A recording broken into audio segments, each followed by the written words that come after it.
Assalamualaikum warahmatullahi wabarakatuh. Halo sahabat bicara, dimanapun Anda berada. Bertemu lagi di podcast kesayangan kita, Bicara, Bincang Ramadan Ceria. Temu bincang, temu inspirasi. Bersama saya, Feni Nurpadila. Baik, Sobat Bicara, pada hari ini kita sudah kedatangan tamu yang sangat istimewa sekali, yaitu Profesor Dr. Indria Mulyaningsih, MPD. Beliau merupakan guru besar di bidang pendidikan bahasa Indonesia. Assalamualaikum, Prof. Waalaikumsalam. Apa kabarnya hari ini, Prof? Alhamdulillah. Alhamdulillah sehat, Prof. Nah, ini Prof, pada podcast hari ini kita akan membahas mengenai meningkatkan kualitas pembelajaran di bulan suci Ramadan, Prof. Nah, ini ada pertanyaan dari Sobat Bicara, Prof. Bagaimana perspektif Prof terkait kualitas pembelajaran di bulan suci Ramadan, Prof? Silakan, Prof. Baik, terima kasih Bu Feni ya. Terima kasih ini. Jadi sebenarnya Ramadan itu kan seharusnya ya tidak mengubah semangat untuk belajar. Bahkan Ramadan itu menjadi awal kita melipat gandakan semangat untuk belajar itu. Nah, mengapa demikian? Kita kan sudah tahu dan kita sering mendapatkan informasi, sering menyimak bahwasanya pada saat Ramadan itu pahala dilipat gandakan. Nah, ketika kita meniatkan belajar sebagai ibadah, maka insya Allah belajar yang kita lakukan itu juga akan mendapatkan pahala. Nah, karena kan itu bagian dari ibadah ya. Sehingga ketika pada hari-hari biasa kita belajarnya ya katakanlah biasa saja begitu ya. Tapi kemudian karena ini Ramadan, kalau hitungan matematisnya kan seperti itu. Mengapa? Ya saya pikir manusiawi juga ketika orang itu selalu menghitung-hitung gitu kan. Nah, kalau hari biasa itu pahalanya biasa, ketika sekarang Ramadan saya niatkan belajar sebagai ibadah, saya berharap juga pahalanya nanti berlipat ganda seperti itu. Jadi intinya ya ini di Ramadan ini seharusnya kita bisa lebih meningkat gitu. Ini semangat belajarnya. Itulah sangat luar biasa sekali, Prof. Memang proses pembelajaran di bulan suci Ramadan ini tentunya banyak kita temukan tantangan-tantangan tersendiri ya, Prof ya. Nah, ini barangkali ada strategi ataupun trik-trik khusus dari Prof. Bagaimana cara meningkatkan kualitas pembelajaran di bulan suci Ramadan ini, Prof? Oke, ya, yang pasti ya lemes, haus begitu kan, itu pastilah. Itu sudah kalau kita mengatakan enggak, itu bohong. Namanya saja juga kita makannya dibatasi, minumnya dibatasi, pasti itu. Nah, sementara beberapa orang beranggapan bahwa aduh kalau saya lapar itu saya lemes, saya nggak bisa berpikir, ada yang seperti itu. Terus ada juga yang mengatakan bahwa enggak, saya kalau puasa itu malah perasaan pikiran tuh lebih cerah begitu ya. Itu sangat variatif ya, bergantung pada masing-masing individu. Tetapi secara umum bagaimanapun kondisinya, katakanlah kalau dia lapar menjadi lemes, kemudian kalau dia lapar menjadi berpikirnya lebih cerah ya. Setiap individu kan lebih tahu itu. Oleh karena itu silakan dimaksimalkan. Artinya apa? Ya tadi bahwa apapun yang kita lakukan itu niatkan sebagai ibadah. Apapun yang kita lakukan yang terbaik.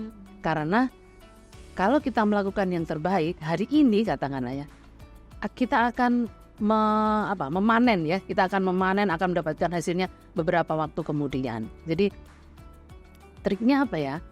Ya kembali tadi, niatkan pada diri sendiri, niatkan sebagai ibadah, tetap semangat, kemudian sabar, jadikan puasa yang katanya lemes dan haus itu sebagai tantangan gitu. Jangan jadi penghalang justru. Seperti itu kalau karena ya seperti yang saya ketahui memang tipe-tipe orang itu kan berbeda-beda ya. Tapi kalau diniatkan itu sebagai ibadah, insya Allah apapun itu akan bisa dilewati. Masya Allah, sangat memotivasi sekali ya ini Sobat Bicara. Nah, Ini kemudian Prof, di bulan suci Ramadan ini kan erat sekali kaitannya dengan nilai-nilai keagamaan. Nah, bagaimana cara mengimplementasikan nilai-nilai keagamaan ini pada proses pembelajaran, Prof? Ya.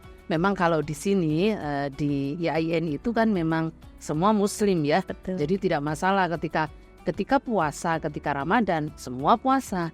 Nah, barangkali kalau di yang kampusnya itu ada beragama lain, nah itu bisa ya saling menghargai kan. Atau barangkali ada mahasiswa yang putri yang sedang tidak puasa gitu kan. Ya paling tidak janganlah minum atau makan minuman tobatnya kan seperti itu ya. Jadi ya tetap menjaga itu secara sosial ya. Kalau secara akademis, bahwasannya kita harus bisa memahami semua ilmu yang kita peroleh, entah itu bidang apa misalnya ekonomi, akuntansi, hukum, kemudian bahasa, kemudian yang lain, itu semata-mata memang untuk mendekatkan diri pada Tuhan. Nah, mendekatkan diri pada Allah artinya apa? Bahwa ya semua yang kita pelajari itu sebagai sarana untuk meningkatkan ketakwaan kita. Jadi jangan kemudian ketika sudah ini kan tidak ada hubungannya dengan agama misalnya seperti itu, bukan juga. Tetapi apa yang kita pelajari ini sarana untuk meningkatkan ketakwaan. Iya. Seperti itu. Justru ini merupakan momen yang sangat berharga ya Prof ya. Di bulan suci Ramadan ini kita harus lebih semangat begitu, karena pahala kita dilipat gandakan begitu ya Prof ya. Baik Prof, selanjutnya ini menurut Prof, metode pengajaran seperti apa yang tepat diterapkan oleh dosen selama bulan suci Ramadan nih Prof? Oke. Ya, karena tadi kondisinya kan lemes ya. Ya betul. Haus, lapar begitu. Bisa disiasati dengan kolaborasi, misalnya tugas kelompok atau kerja-kerja kelompok yang lain, sehingga berbagi. Jadi berbagi bukan hanya berbagi kesenangan tapi juga berbagi tugas. Iya. Jadi ketika misalnya dosen memberi tugas apa begitu ya, nah kemudian tugas ini bisa dikerjakan secara bersama-sama, sehingga hal ini bisa di satu sisi meringankan, di sisi lain kita bisa sharing, berbagi bahwa saya paham yang ini, dia paham yang itu, dia paham yang ini. Nah kita gabungkan. Nah itu nanti akan bisa menjadi sebuah pengetahuan, informasi yang baru, dan itu bisa menambah pengetahuan bagi individu ini begitu. Jadi ya kita coba tadi ya kolaborasi. Selain tadi, selain satu meringankan, kemudian menambah informasi bagi yang lain, dengan cara kolaborasi ini juga kita di satu sisi juga mengajarkan kepedulian gitu ya, bahwa jangan kemudian misalnya satu kelompok 5 orang, ada satu orang yang hanya nebeng nama misalnya. Nah ini menunjukkan bahwa si yang nebeng nama kan tidak memiliki karakter yang bagus. Nah oleh karena itu melalui kolaborasi ini paling tidak seluruh anggota ini memiliki kontribusi, memiliki keterlibatan. Walaupun kontribusinya sedikit tidak masalah, tapi setidaknya ikut berperan, karena melalui peran ini juga dia sudah melakukan proses pembelajaran seperti itu. Jadi ya saling kita juga saling menghargai bahwa barangkali memang dalam satu tim itu, dalam satu kelompoknya ada, dalam tanda kutip, ada yang lebih menonjol, ada yang kurang. Tidak masalah, justru ini kan saling melengkapi. Jadi ini barangkali salah satu hal yang bisa dilakukan ketika Ramadan yang katanya lemes ini. Mungkin seperti itu. Iya, baik Prof, terima kasih. Berarti tidak ada perbedaan pendekatan pembelajaran ya Prof ya ketika bulan Ramadan ini dengan hari-hari biasanya. Kan biasanya bulan suci Ramadan ini mahasiswa lemas, ada yang minta online itu. Bagaimana Prof? Iya. Seharusnya tidak ada, dan memang idealnya memang tidak ada.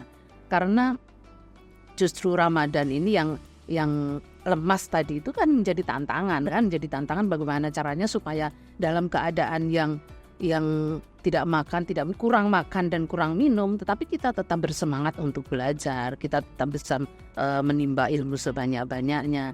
Jadi kalau kemudian ada permintaan secara daring, ini perlu dicurigai. Mohon maaf, ini jadi berburuk sangka. Namun demikian, karena mengapa saya bisa mengatakan seperti itu, karena banyak fenomena ternyata kalau online itu kameranya dimatikan, orangnya kemana gitu kan, atau kemudian kameranya dinyalakan tetapi ternyata bukan si itu, karena gambarnya diam saja gitu. Begitu ditanya, loh kok mulutnya tidak bergerak gitu kan. Nah ini barangkali mental seperti ini yang perlu diubah. Artinya apa?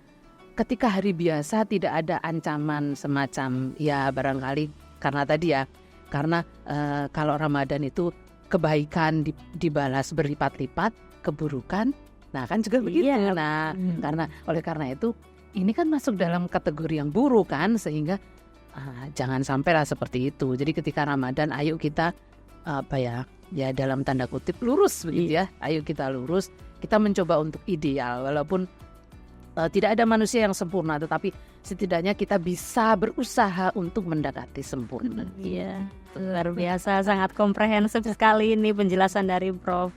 Lalu ini selanjutnya Prof, bagaimana cara memanfaatkan momentum spiritual di bulan suci untuk meningkatkan motivasi belajar? Barangkali misalnya dosen memberikan kesempatan atau memberikan waktu sedikit kepada mahasiswa untuk tadarus terlebih dahulu sebelum perkuliahan dimulai, atau barangkali ada pendapat lain dari Prof. Seperti apa Prof? Ya, bisa misalnya tadarus dulu juga bisa, atau ada kultum begitu ya, ada kultum begitu juga bisa. Namun demikian semua kan berpulang pada tiap-tiap dosen, karena tiap-tiap dosen kan memiliki target, misalnya pada perkuliahan pertemuan kesekian, targetnya apa. Dan saya rasa semangat Ramadan itu kan tidak melulu ke tadarus, tidak melulu ke yang ibadah begitu ya. Karena yang sudah saya sampaikan tadi, yang namanya ibadah itu kan sebenarnya bukan hanya sholat, ngaji, seperti itu kan bukan itu. Tetapi ketika kita niat belajar itu sebagai ibadah, ya itu kita kuliah itu juga sudah ibadah gitu. Kalau menurut saya seperti itu ya. Jadi barangkali memang setiap orang kan punya pandangan yang berbeda-beda. Namun demikian pengalaman saya ini pengalaman saya bocor. Jadi ketika dulu saya SMA begitu ya, lulus SMA mau kuliah, itu saya sempat punya janji begitu ya, nazar begitu ya. Ya Allah, kalau saya diterima di waktu itu IKIP namanya masih IKIP ya, kalau sekarang kan UNY. Kalau saya diterima di IKIP, saya akan puasa Senin Kamis selama 1 tahun begitu. Nah, alhamdulillah ternyata diterima. Nah, kemudian ya sudah. Nah, artinya apa? Bahwa hal-hal seperti ini kan juga bagian dari ibadah juga, bagian dari mendekatkan diri pada Tuhan, kepada Allah juga begitu. Dan bahwa saya kemudian bernazar itu kan karena saya percaya bahwa Allah itu Maha Penolong, bahwa saya tidak akan mampu walaupun seberapapun upaya usaha saya, tetapi kalau Allah itu tidak mengizinkan, ya saya tidak akan bisa gitu kan. Jadi niat, pertama sekali niat. Ketika kemudian itu ada diikuti dengan tindakan, nah itu lebih bagus lagi. Nah misalnya tadi kalau Bu Feni tadi kan tadarus begitu ya. Nah ya silakan, tidak masalah itu. Kemudian kalau di kami biasanya begini, ada mahasiswa yang satu begitu ya, misalnya hari ini ada kejadian apa gitu. Nah kemudian coba ditelusur kejadian itu, ditelusur terus, nanti akhirnya endingnya, oh ya berarti memang Allah itu menggariskan untuk seperti ini. Misalnya, Bu maaf saya terlambat karena bannya bocor. Lah, ya sudah kan, kalau sudah ban bocor apa kita mau menyalahkan kenapa ini? Nah, akhirnya oh iya ya, ternyata dengan peristiwa ini ada hikmah yang bisa diambil. Jadi kalau menurut saya seperti itu. Jadi banyak ragam yang bisa dilakukan, tidak hanya ibadah yang seperti sudah dilakukan pada umumnya. Atau mungkin bisa sholat duha berjamaah gitu. Bagi anak-anak di SD biasanya ya, di SD SMP itu kan masih biasa yang pesantren pesantren kilat gitu ya. Pesantren kilat, kemudian sholat duha berjamaah dan sebagainya begitu. Jadi kalau untuk mahasiswa memang cara belajarnya kan sudah beda ya, itu sudah tidak bisa kita samakan dengan cara belajar yang masih anak-anak seperti. Iya betul. Wah, tadi sudah diberikan trik maupun rahasia nih dari Prof ya. Terima kasih sekali Prof. Ini satu pertanyaan lagi Prof. Nah, ini bagaimana evaluasi dan umpan balik dapat digunakan untuk terus memperbaiki kualitas pembelajaran di bulan suci dan dapat berkesinambungan setelah bulan suci Ramadan Prof, sehingga apa yang sudah ditanamkan di bulan suci Ramadan ini betul-betul nanti dilaksanakan juga ketika bulan Ramadan telah usai begitu Prof. Iya, ya. Ayo kita lakukan penelitian. Ini perlu penelitian. Artinya memang ya tadi kita ketahui bahwa iman itu kan naik dan turun ya. Bukan berarti iman yang di atas dan iman yang di bawah bukan ya. Nah, bahwa ketika Ramadan ini kan awal kita memulai sesuatu yang baru, pola 30 hari ini kita dibentuk di pola bahwa pola kita begini, ibadah kita sekian persen ini, kemudian melakukan aktivitas yang lain sekian persen, kemudian yang lain sekian persen. Nah, kemudian kalau ini evaluasinya bagaimana? Nah, berarti tinggal kita cek saja, kita lihat nanti setelah Ramadan seperti apa. Nah, kalaupun nanti ternyata ada penurunan, ya paling tidak ini juga menjadi salah satu tugas dosen untuk bagaimana mempertahankan itu. Misalnya tetap memantau, ayo tadarus tetap kita lakukan misalnya. Kalaupun tidak setiap hari, kalau dosen itu bertemu mahasiswa kan biasanya seminggu sekali ya. Ya berarti setiap ketemu kita tadarus misalnya. Atau misalnya coba hadis apa yang nanti sesuai atau terkait dengan tema kita misalnya. Nanti bisa kita bahas seperti itu. Bisa juga sih mungkin bisa kita lakukan penelitian ini ya, khususnya untuk tadris bahasa Indonesia. Iya, jadi kira-kira mahasiswa bahasa Indonesia ketika Ramadan itu seperti ini, sudah di pola seperti ini. Nah, nanti selepas Ramadan, kalau sebulan mungkin masih seperti ketika Ramadan. Tapi mungkin nanti kalau sudah 2, 3, 4 bulan, nah ini baru akan ketahuan. Wah, iya ide bagus nih. Ada ide penelitian selanjutnya ya Prof ya. Nah ini baik, terima kasih Prof sudah mau berbincang-bincang dengan kami di sini. Ya maaf ya kalau ada yang kurang ini. Sudah sangat komprehensif sekali Prof. Baik Sobat Bicara, mari kita simpulkan podcast pada hari ini. Jadikan proses pembelajaran di bulan suci Ramadan sebagai momentum untuk meningkatkan kualitas pembelajaran, kualitas keimanan, dan kualitas ketakwaan. Sehingga nilai keagamaan bisa tertanam dan diimplementasikan. Tidak hanya di bulan suci Ramadan saja, tetapi di hari-hari seperti biasanya. Sobat Bicara, sampai bertemu di episode selanjutnya di Bicara, Bincang Ramadan Ceria. Temu bincang, temu inspirasi.